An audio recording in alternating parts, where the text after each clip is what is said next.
Саламатсызбы, 19 январдагы маанилүү жаңылыктар менен таанышып алыңыздар.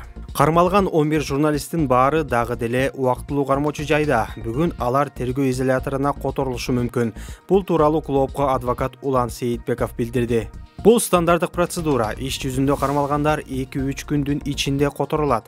Менимче бүгүн же дүйшөмбүдө которушат. Тергөө изоляторунда аларды 2-3 күн карантинде кармап, андан кийин камерага которушат, деди Сейитбеков. Ошондой эле адвокат бүгүн кардарлары Махабат Тажибек кызы менен Айке Бейшекеевадан кабар алып чыкканын, алар жакшы экенин айтып берди. Тик учак кырсыгында каза болгон Самудиновду акыркы сапарга узатуу зыйнаты өттү.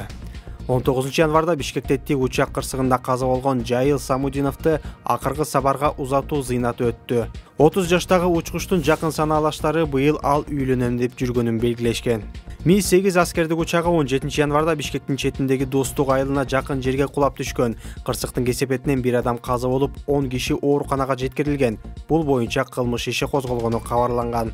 Көлбаевдин акчасын адалдоо ишинин алкагында УКМК мурдагы премьер Данияр Үсеновдун уулуна издөө жарыялады. УКМК 2010 жылдагы апрель революциясынан кийин Беларуска качкан мурдагы премьер-министр Данияр Үсеновдун уулуна издөө жарыялады. Атайын кызмат Үсеновдун уулу Мурат Үсенов маркум Кримтөбөл Камчы Көлбаевдин акчасын адалдап иштеген деп эсептейт.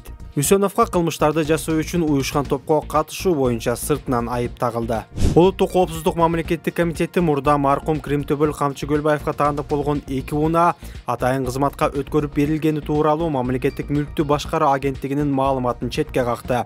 Бул тууралуу атайын кызматтан 19 январда билдиришти. УКМК атайын кызматтын карамагында унаалар жетиштүү экенин жана Көлбаевдин унаасынын кереги жоктугун билдирип, чагымчыл, жараксыз маалыматтарга ишенбөөгө жана мамлекеттик органдардын расмий маалыматтарына гана көңүл бурууга чакырды.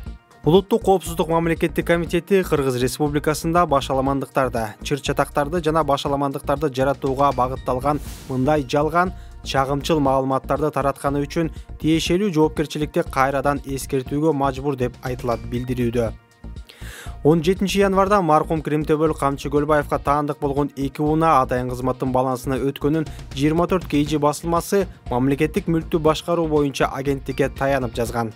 Анда баасы 1,115 миллион сом турган 2019 жылкы Kia Rio X-Line УКМКга, ал эми баасы 25,5 миллион сом турган 2017 жылкы Mercedes-Benz S600 президенттин иш башкармалыгына өткөнүн маалымдашкан.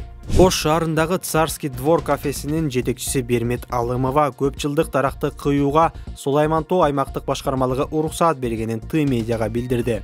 Ал эми аймактык башкармалык аталган иш тууралуу комментарий берүүдөн баш тартууда. Кафенин ээси аймактык башкармалык уруксаат бергенине карабастан коомчулукта бир тараптуу маалымат тарап кеткенине нааразы болду. Ошондой эле ал келтирилген чыгымды экологиялык жана техникалык көзөмөл кызматына толугу менен төлөп бергенин айтты. Коомчулукта бир эле тарап болуп жатат. Бир блогер келип чыгарып койду, ошондон кийин ырбап кетти. Бул жерде коом уга элек дагы башка жагдайлар бар. Учурда мэрияга кыйылган дарактын ордуна башка бак отургузганы жер бөлүп берүүнү сурамчатам, деп билдирди Алымова. Клубтун журналисттери Сулайман Тоо аймактык башкармалыгына байланышууга аракет кылып, бирок андан майнап чыккан жок. Ал эми Ош шаардык мэриясынан окуя боюнча териштирүү уланып жатканын, анын жыйынтыгы менен маалымат берилерин айтышты. Буга чейин 9 январда Ош шаардык муниципалдык менчик башкармалыгы Царский двор кафесин 3 күндүн ичинде бузуу тууралуу эскертүү берген. Азырынча кафе эмне үчүн бузулбай турганы белгисиз. Муниципалдык менчик башкармалыгынын башчысынын орун басары Максатбек Оразалиев Экотех көзөмөл кызматынын иликтөөсүнүн жыйынтыгы чыккандан кийин чара көрүлөрүн кошумчалады. Ош шаарынын Ленин көчөсүндөгү муниципалдык жерде жайгашкан Царский двор кафеси даракты уруксатсыз кыйганы үчүн 9 январда ишмердүүлүгүн токтоткон. Көп жылдык бака теректин кыйылышы соц тармакта талкууга жем таштаган.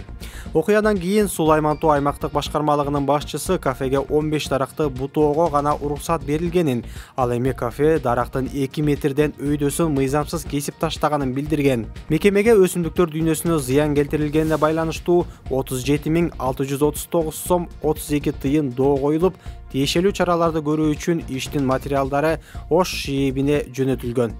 Баткен облусунун Лейлик районунда аялына зордук зомбулук көрсөтүүгө шектелген 34 жаштагы тургун кармалды. Бул тууралуу клубко 19 январда Баткен облустук ички иштер башкармалыгынан билдиришти. Маалыматка ылайык, ак арык айылынын 31 жаштагы тургуну милицияга арыз менен кайрылып, жолдошу спирт ичимдигин ичип мас абалда уруп тепкилеп зомбулук көрсөткөнүн билдирген. Бул факт боюнча уруп сабап кыйноо беренесинин негизинде кылмыш иши козголуп, шектүү убактылуу кармоочу жайга киргизилди. Жабырлануучуга коргоо ордери берилип, тиешелүү экспертизалар дайындалды. Учурда тергөө иштери жүрүп жатат. 2023-жылы Баткен облусуна караштуу Кадамжар районунун аймагында үй бүлөлүк зомбулуктун 126 учуру катталып, баарына коргоо ордери берилген.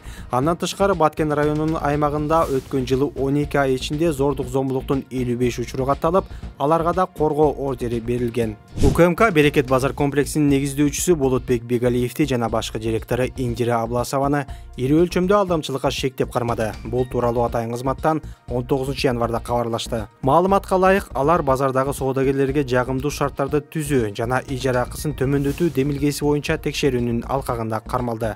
Алар өз кезегинде соодагерлер үчүн шарттарды жакшыртуу боюнча мамлекеттик саясаттын алкагында ижара акысы 30% арзандаганы тууралуу маалымат каражаттарына такталбаган маалымат берип, ижарачылардын 90%-на гана ижара акысын 10%-га төмөндөтүшкөн дешти Атайын кызматтан. Ошондой эле базардын жетекчилери 2017-жылдан бери алдамчылык кылуу максатында кылмыштуу бүтүмгө барып, ижарачыларга укук белгилөөчү документтерди бербей жүрүшкөнү айтылат. Ижарачыларды коркутуп, базардагы жайларды сатып алуу жана сатуу боюнча жалган келишим түзүүгө мажбурлашкан. Алардын баасы чарчы метр үчүн 500дөн 2000 АКШ долларына чейин болгон деп айтылат билдирүүдө. Атайын кызматтан базардын администрациясы соодагерлердин эсебине мыйзамсыз баюу максатында келишимин түзүп жатканда аларды 500дөн 1000 долларга чейин көмүскө компенсация төлөөгө мажбурлаганын белгилешти. Соода аянттарын жасалма саткандан кийин ишкерлерден өзгөчө ири өлчөмдө ижара акысын да алышкан. Коммерциялык жайлардын жасалма ээлери өз жерлерин башкаларга кайра саткан учурда Берекет жабык акционердик коомунун демилгеси жана мажбурлоосу менен жагымсыз шартта аталган жайды Берекет грантка кайра каттатуу үчүн соода борборуна 100 000 сом жана сатуудан түшкөн пайданын 50%-ын төлөп беришкен.